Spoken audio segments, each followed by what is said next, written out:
నేను మీ పాదం Sudhakar sir, faculty of Geography, Telangana and Andhra Pradesh. 2026 మరి ఏప్రిల్లో జరిగినటువంటి ఒప్పందం చూసినట్లయితే భారతదేశం నుంచి 200 బ్రాడ్ గేజ్ గల ప్యాసింజర్ కోచ్లను బంగ్లాదేశ్ దిగుమతి చేసుకోవడానికి ఒప్పందం చేసుకుంది.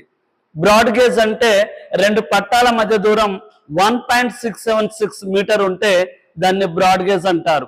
సో 200 బ్రాడ్ గేజ్ గల ప్యాసింజర్ కోచ్లు మరి భారతదేశంలో ఎక్కడ తయారవుతున్నాయంటే పంజాబ్ లోని కపుర్తలా రైల్వే కోచ్ లో ఈ బ్రాడ్ గేజ్ ప్యాసింజర్ కోచ్లు తయారవడం జరుగుతుంది. అలాగే పంజాబ్ లోని కపుర్తల్లో కూడా 3 టైర్ ఏసీ కోచ్లు తయారు చేయడం జరుగుతుంది.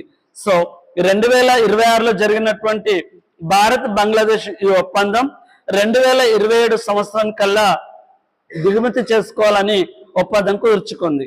ఇది రైల్వే మీద అప్డేట్ అండి. Thank you.